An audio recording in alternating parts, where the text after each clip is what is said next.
ಕನ್ನಡ ಚಿತ್ರರಂಗದಲ್ಲಿ ಆಗಾಗ ಒಂದಷ್ಟು ಗದ್ದಲ, ಗಲಾಟೆ, ಜಗಳ, ಆರೋಪ ಪ್ರತ್ಯಾರೋಪಗಳು ನಡೀತಾನೆ ಇರ್ತವೆ.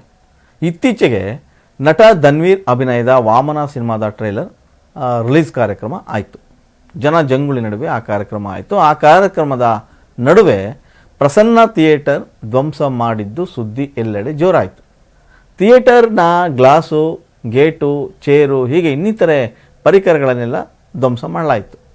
ಇದನ್ನೆಲ್ಲ ಮಾಡಿದ್ದು ದರ್ಶನ್ ಅವರ ಫ್ಯಾನ್ಸ್ ಅನ್ನುವ ಆರೋಪ ಕೂಡ ಕೇಳಿಬಂತು. ಆದರೆ ಆ ಆರೋಪವನ್ನು ನಟ ಧನ್ವೀರ್ ಅವರು ಸಂಪೂರ್ಣವಾಗಿ ತಳ್ಳಿ ಹಾಕಿದ್ದಾರೆ.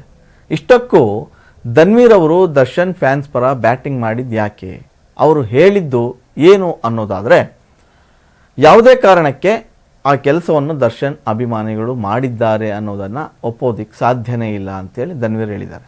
ಅವರೆಲ್ಲರೂ ಕೂಡ ಆ ಕಾರ್ಯಕ್ರಮ ಚೆನ್ನಾಗಿ ನಡೆದು ಯಶಸ್ವಿ ಆಗಬೇಕು ಅಂತೇಳಿ ಬಂದಿರ್ತಾರೆ. ಈ ಮಧ್ಯೆ ಯಾರೋ ಒಂದಿಷ್ಟು ಜನ ಆಗದೇ ಇರೋರು ಬಂದು ಸೇರಿಕೊಂಡು ಈ ರೀತಿ ಮಾಡಿದ್ದಾರೆ. ಕೆಡಕನ್ನು ಬಯಸೋರಿಗೂ ಕೂಡ ಆ ದೇವರು ಒಳ್ಳೇದು ಮಾಡಬೇಕು ಅಂಥೇಳಿ ಧನ್ವೀರ್ ಈ ಸಂದರ್ಭದಲ್ಲಿ ಹೇಳ್ಕೊಂಡಿದ್ದಾರೆ. ಅದಷ್ಟೇ ಅಲ್ಲ, ಧನ್ವೀರ್ ಅವರು ದರ್ಶನ್ ಜೈಲಿನಲ್ಲಿದ್ದಾಗ ಅವರ ಕುಟುಂಬದ ಜೊತೆ ನಿಂತು ಜೈಲಿಗೆ ಆಗಾಗ ಭೇಟಿ ಕೊಟ್ಟು ದರ್ಶನ್ ಅವ್ರನ್ನ ವಿಚಾರ ಮಾಡ್ತಾಯಿದ್ರು. ದರ್ಶನ್ ಪರವಾಗಿ ನಿಂತಿದ್ದರು. ಆ ಬಗ್ಗೆ ಕೂಡ ನಾನು ಯಾಕೆ ದರ್ಶನ್ ಜೊತೆ ಇದ್ದೀನಿ ಅನ್ನೋದನ್ನು ಸ್ಪಷ್ಟಪಡಿಸಿದ್ದಾರೆ. ದರ್ಶನ್ ಅವರು ಕಷ್ಟದಲ್ಲಿದ್ದಾಗ ಯಾರು ಬಂದರೋ ಯಾರು ಬಿಟ್ಟರೋ ನನಗೆ ಗೊತ್ತಿಲ್ಲ. ಆದರೆ ನಾನು ದರ್ಶನ್ ಅವರ ಹೃದಯವನ್ನು ನೋಡಿ, ಅವರ ಮನಸ್ಸನ್ನು ನೋಡಿ ಅವರ ಹತ್ತಿರ ಹೋದೆ. ಸಂದರ್ಭ ಪ್ರಕರಣ ಎಂಥದೇ ಇರಲಿ, ಸದ್ಯಕ್ಕೀಗ ಅದು ಕೋರ್ಟ್ನಲ್ಲಿದೆ, ಸರಿ ತಪ್ಪು ಗೊತ್ತಾಗುತ್ತೆ, ಕಾನೂನು ಕೂಡ ಇದೆ, ಅದನ್ನೆಲ್ಲ ಕಾನೂನು ನೋಡ್ಕೊಳ್ಳುತ್ತೆ. ಆದರೆ ದರ್ಶನ್ ಅವರು ಜೈಲಲ್ಲಿದ್ದಾಗ ವಿಜಯಲಕ್ಷ್ಮಿ ಅಕ್ಕ ಒಬ್ಬರೇ ಹೋರಾಟ ಮಾಡ್ತಾಯಿದ್ರು.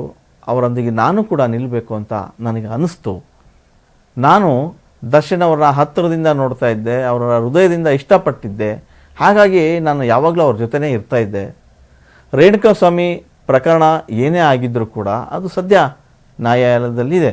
ಅದನ್ನು ಜಡ್ಜ್ ಮಾಡೋಕ್ಕೆ ನಾವ್ಯಾರೂ ಅಲ್ಲ, ಕಾನೂನು ಅಂತ ಇದೆ. ಸೊ ಅಲ್ಲಿ ಎಲ್ಲದೂ ಕೂಡ ತೀರ್ಮಾನ ಆಗುತ್ತೆ.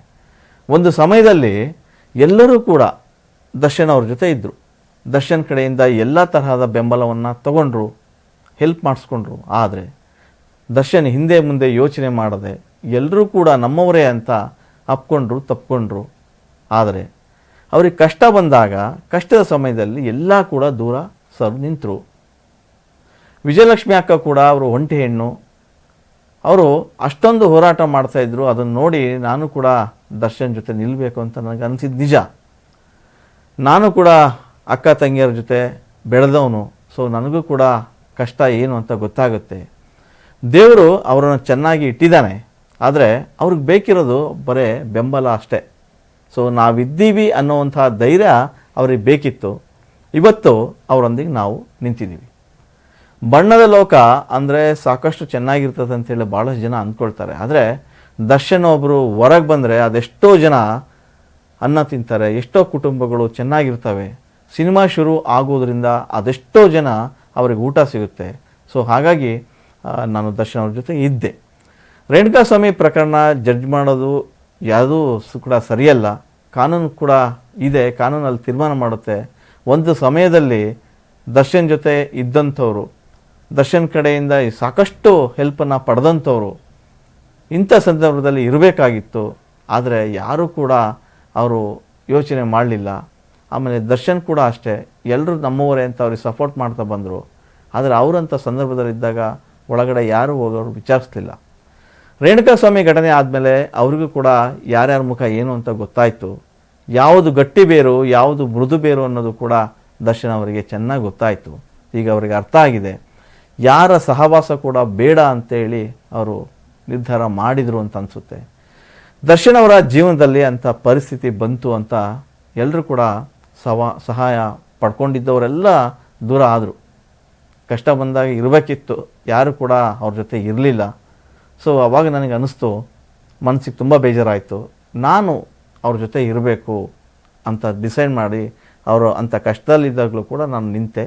ಸೊ ಅದರಲ್ಲಿ ತಪ್ಪೇನು ಅಂತ ಹೇಳ್ಕೊಂಡಿದ್ದಾರೆ ಧನ್ವೀರ್. ಈಗ ಸದ್ಯ ದರ್ಶನ್ ಅವರು ತಮ್ಮ ಪಾಡಿ ತಾವು ಇದ್ದಾರೆ. ಯಾರ ಫಾಲೋ ಮಾಡ್ತಾಯಿಲ್ಲ, ತಮ್ಮ ಇನ್ಸ್ಟಾಗ್ರಾಮದಲ್ಲಾಗಿರ್ಬೋದು, ಟ್ವಿಟ್ಟರ್ನಲ್ಲಾಗಿರೋದು, ಅವರೀಗ 0 ಫಾಲೋವರ್ಸ್ ಅವರಿಗಿರೋಂಥದ್ದು. ಅವ್ರು ಯಾರನ್ನೂ ಕೂಡ ಅವ್ರು ಫಾಲೋ ಮಾಡ್ತಾಯಿಲ್ಲ. ಸೊ ಅದಕ್ಕೂ ಕೂಡ ಸಾಕಷ್ಟು ಜನ ಮಾತಾಡಿದ್ರು. ಸೊ ಅದಕ್ಕೆ ತಮ್ಮದೇ ಆದಂಥ ಶೈಲಿಯಲ್ಲಿ ಉತ್ತರ ಕೊಡೋಕ್ಕೆ ಅವರು 2 ನಿಮಿಷ ಸಾಕು. ಆದರೆ ದರ್ಶನ್ ಎಲ್ಲೂ ಕೂಡ ಮಾಡ್ತಾಯಿಲ್ಲ. ಅವರ ಮೌನವೇ ಸಾಕಷ್ಟು ಉತ್ತರ ಕೊಡ್ತಾ ಇದೆ ಅಂಥೇಳಿ ಅನ್ನುವ ನಿಟ್ಟಿನಲ್ಲಿ ಧನ್ವೀರ್ ಹೇಳ್ಕೊಂಡಿದ್ದಾರೆ.